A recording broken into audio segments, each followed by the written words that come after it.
Hey, what is the #1 way to break down brick walls and get unstuck with your family history research? I've got a trick to help you with that and make the job so much faster.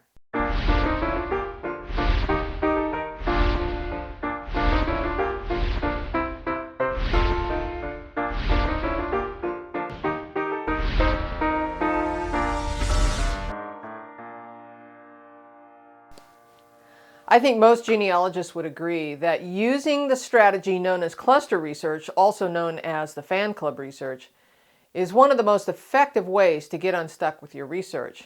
Now, back in December of 2018, I did this episode called the #1 way to break down brick walls. It was wildly popular. And well, there is this technique that I used in this video that really kind of took off. People loved it. Well, it needs an update because of software updates and other things. And well, quite frankly, I learned a little bit more as well. So we're going to get to that here in just a moment. But first, let me introduce myself. My name is Connie Knox. I am a lifelong genealogist here to help you go further faster and factually with your family history research. Now, don't forget to subscribe and ring the bell so that you get notified each time I upload a video. Genealogy TV has a website, a newsletter, and a Facebook page. Make sure you are hooked up with all those so that you stay in the know. Links for all of that are in the show notes in the little description box right under this video on the YouTube channel. Now, there is a handout for this one to really kind of walk you through the step-by-step process for this. This is for the information access level channel members. If you want to become a channel member, all you have to do is click the join button below the video on the YouTube channel and choose information access level. I do appreciate the support too. All right, I'm going to walk you through the steps here in just a moment, but let's talk about breaking down brick walls. So breaking down brick walls can be a challenge. Another strategy I created recently that seems to be working for a lot of people is called the trifecta strategy. Now, you can find the trifecta strategy video on Genealogy TV on the YouTube channel there, but if you have the ability to see the flags, I think the flag is over here. If you have the ability to see the flag on the screen right now, you can click on that to see the video. It'll take you directly there. But before you go there, let's talk about this strategy, the cluster research or also known as the fan club, and how this trick that I created for you can really make the job so much faster. So the fan club concept is simple.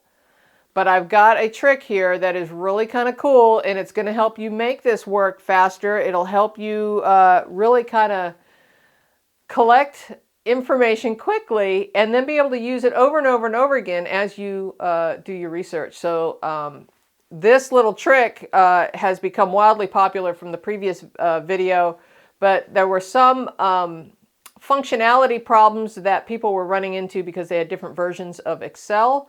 So we're going to update that for you right now. Now, the fan club or cluster research is simply researching all the people who are in and around your ancestor in that circle of influence that they had. And we need to credit Elizabeth Shown Mills for the acronym FAN, which means friends, associates, and neighbors.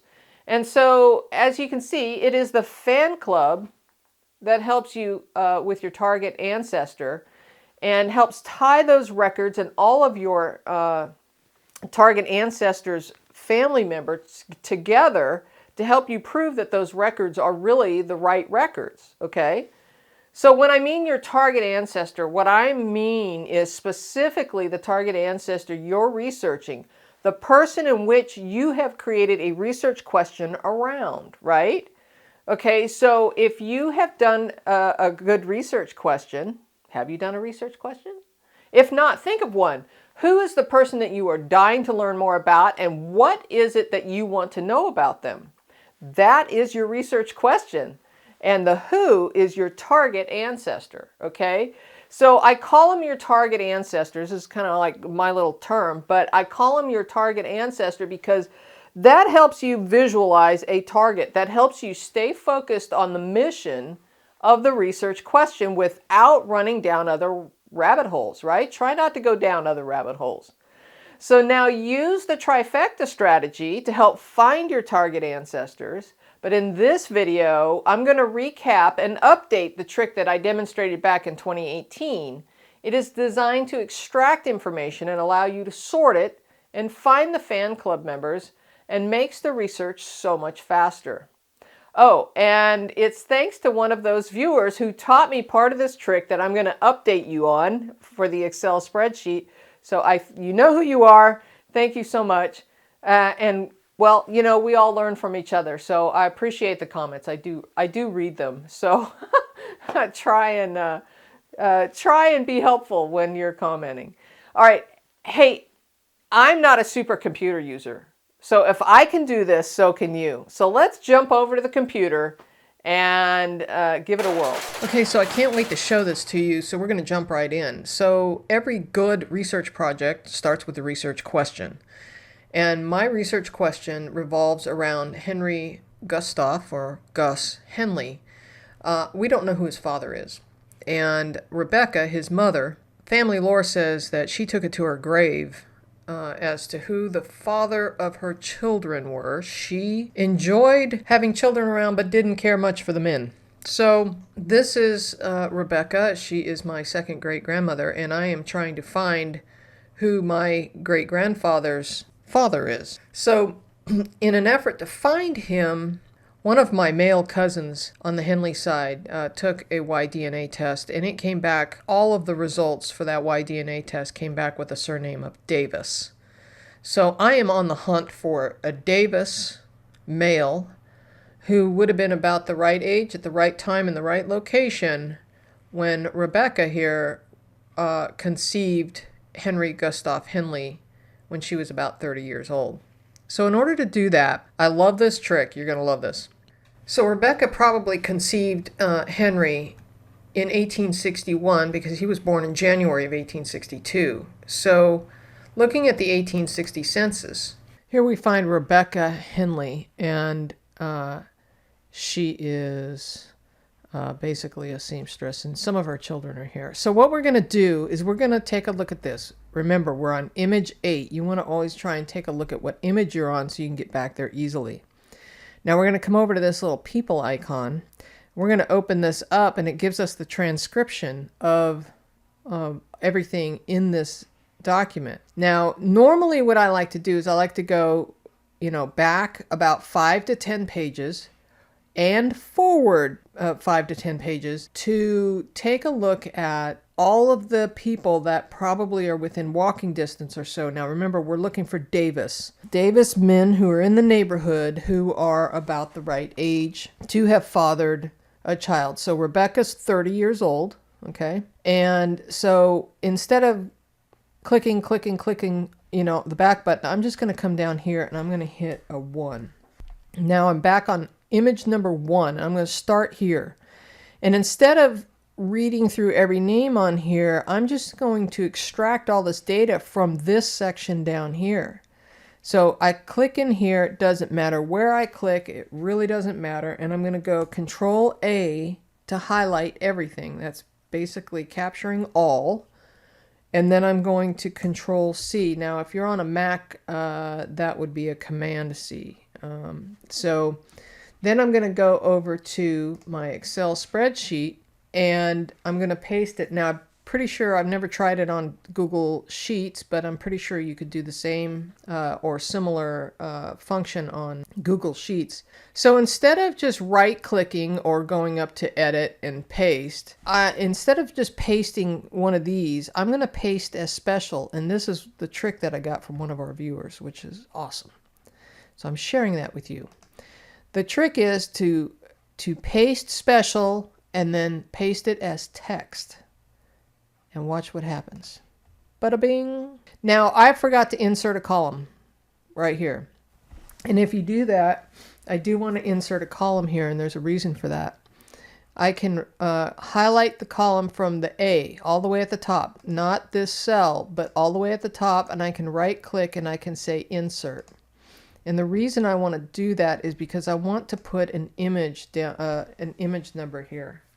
So I don't need all of this extra information. So what I'm going to do is I'm going to click on this number 1, which highlights the whole column. But instead of just 1, I'm going to highlight, I'm clicking and dragging. And now I've got all of those rows highlighted. I'm going to let go. and I'm going to right click and I'm going to say delete. And what that'll do by doing it this way, it's going to pull up all of the fields. So we're on row number 1. If I had highlighted everything and hit delete as a cell, it would leave this big gaping hole there. So now I'm going to type the word image. Because all of this information came from image number 1, I'm going to type a 1 here. And if I go back over that cell where this little tiny handle is on the side, when I see the little plus symbol come up, that means I can grab that handle and I can drag it down. And I'm going to drag it down for the length of all of these lines that we copied from image number 1. Now, as I go down here, I don't need the word close, so I'm going to delete that out of it. Now, let's go back over to our census record, and we're going to go to the next page. And I'm going to use the right-hand button here. Now, I've still got everything highlighted, which is kind of convenient, but if you forget, you can always highlight everything again. So I'm going over to page 2 and everything here is highlighted. So all I have to do is go Control C to copy. Now I'm going to go back over to the Excel spreadsheet. So what I'm going to do is I'm going to right click and I'm going to say paste special. And I keep forgetting to do this because I keep wanting to just paste the regular way. So I say okay. And now I've got all this stuff again that I don't need. And I'm going to just...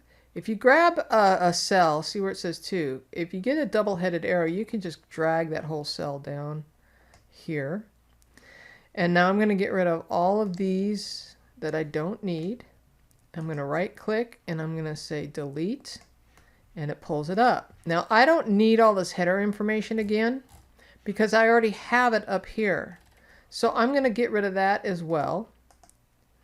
I'm going to say delete. But what I'm going to do is I'm going to take this 2 and I'm going to drag it all the way to the bottom to there. And now I'm going to get rid of that little close. I don't need that. That's a holdover from all the stuff that we copied over. So now you can see this is image 1 and image 2. All right, so now what we're going to do is we're going to clean this up, all these headers up here, because well, for example, it says dwelling number, but you don't see the word number. So what you can do is you can kind of like highlight over between the B and the C column until you get that double-headed arrow. And if you double click, it'll expand to the width of whatever the widest thing is in that cell. You can also do this to make it narrower by double clicking there. That made it smaller. Well, I don't want to sit here and double click everything. I'm lazy. So what I'm going to do is I'm going to take C and I'm going to drag across to the entire width of everything I have here. And if you hover over the right hand side and double click, it's going to automatically expand all of the fields to their widest needed space, I guess. And there we go. So now we have everything much neater. I'm going to take this row right here. I'm clicking on the 1 so that I highlight everything in this row, and I'm going to make it bold just to make it look pretty. And now what I'm going to do is I want to lock this. So as I'm scrolling down, I don't lose the headers because I want to remember what these things mean. So what I'm going to do is I'm going to come down here to the number 2 and lock everything above it. And click the View tab. And then come over here to where it says Freeze Panes and hit the down arrow. And then in this case, I'm going to say freeze the top row. So that way, when I am scrolling down, it's keeping that top row always visible. Okay, so now what you want to do is you want to continue to do this. So now we go to the next page. I'm going to do one more here as an example. So if for some reason this gets unhighlighted, all you have to do is click anywhere in here and hit Control A to copy it all. Excuse me, to highlight it all, and Control C to copy it all. And then when you jump back over to the Excel spreadsheet, we scroll down to the bottom and we're going to go into the B. Remember, it's the B column. We're going to right click, we're going to paste special, and we're going to choose text. And then we say, okay. Now, We're going to scroll down. We're going to highlight these rows again.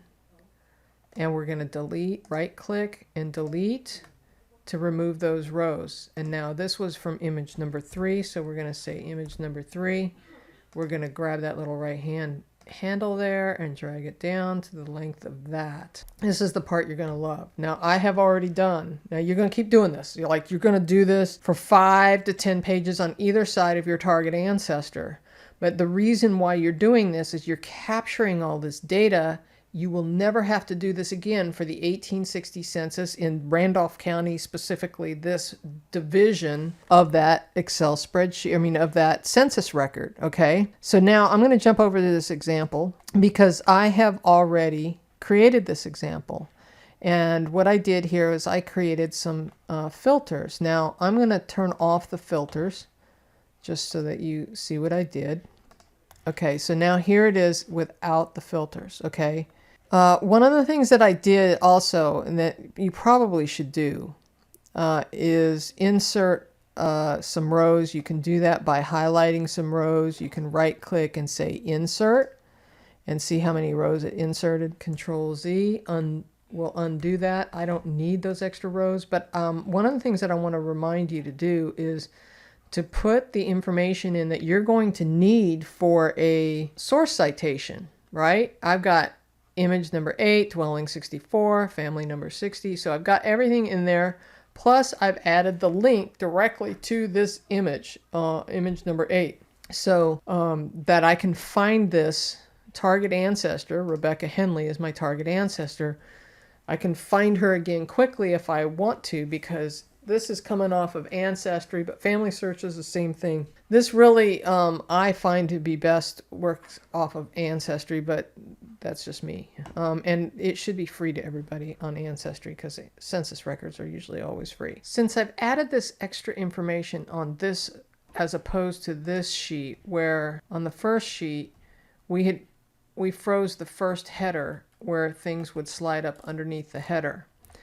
But on this example here, I had inserted by, highlighting and right-clicking and inserting some fields because I wanted to add this source citation information and the website that shows the original image of Rebecca on image number 8. So now what I want to do is I want to freeze these panes.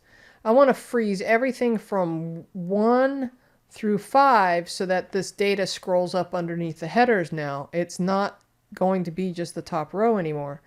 So that's really a split. So what you do is you put your mouse underneath, you click in the cell right underneath the header, and then you come up to View. Make sure you're on the View tab and you choose Split. And now it puts this big thick bar in here, and when you scroll, it scrolls up underneath that big bar. And if you want to remove it, just hit split again and it'll remove it. Now, if you go too far, you're going to actually see double everything above the split, and you're going to see it again here. But once you start to scroll, you get the idea. All right, so in this example now, as we scroll down, you'll see that I have created all of these image numbers all the way down. In fact, let's see how far I went. I think I went to like 15 or 16. Yeah, I went to image 16. So remember, Rebecca was on image number 8. So here's the cool part. You're going to love this now. This is only getting you set up for the trick, okay? So now what we're going to do is we're going to take these headers right here, and we're going to create some filters. Now I'm going to go back to the Home tab because the filter is on the Home tab, and see where it says Sort and Filter. You can click the down arrow, and it's this funnel looking filter that we want, okay? And what that's going to do is it's going to put a filter, a down arrow in each one of these column headers, okay? So now, remember, the mission here is to find a Davis who is roughly in the 30-year-old range, certainly within the fathering age range, okay? And so now that I've got the entire community in and around Rebecca, I'm going to sort down to Davis. So what you do is you click this down arrow right here. In fact, let me unhighlight. There we go. So now you can see it better. So now I'm going to hit this down arrow, and you can see all of the surnames that are in this community. And if you'll notice, by doing this, you can get variations of spellings. So if you have, in my case, Henley and Henley, both ancestors of mine, you can deselect everything. Let me show you. Turn off, select all. And then we're going to come down here to, we're going to pick the two Henleys that are spelled differently. And I'm going to say OK. And it's truncated my whole list to just the Henleys in the neighborhood. Okay? And here's Rebecca right here. Okay? And this couple of her kids right here. All right, so let's unfilter that for a moment. Let's go back to select all. So we see the whole list again. All right, so now we're gonna look for Davis. So we're gonna select, unselect all, and we're gonna scroll down till we see Davis. There's Davis, and we're gonna hit OK. So now I have every Davis in the community. But if you'll notice, there are some women in here as well. I don't need any women in here. So what I'm going to do is I'm going to come over to the gender field, and I'm going to select only men and hit go. So now I have a shorter list of all the Davis men who are living in and around Rebecca, at least as far as the pages go in either direction. Okay. This little 12 October is not really a 12 October. When you extract the data that way, what that is a child who is 10 months old. It's a fraction on the census, and it makes it look like a date when it's imported. So that's really a child. So what I can do is, as I'm sitting here going through here, I'm going, all right, well, let's see if we can identify what men in this list might actually be potential fathers. Now, there are 3 Davises living really close to Rebecca, but one of them is 75 years old. So I'm going to highlight this guy, say, not likely. So I'm going to take a color, and I'm just going to gray him out. I can still see him there, but I'm graying him out because he's not likely. Now, we have a 16-year-old. Well, maybe. You know, I don't know how likely that is, but there's a 16-year-old. I'll give it a yellow, okay? And then this guy, William, is 11. Definitely, probably not likely, so I'm going to gray him out. And I'm going to say, here's Joel Davis, who's 76 years old. I'm going to gray him out. We know that Willie, the infant, is not a possibility, so we're going to gray him out. So now we're getting down to who is left. We got a 5-year-old. That's not likely, so I'm going to gray that one out. And now we've got Exum Davis, who is a likely candidate. And we've got Mike is 51, maybe.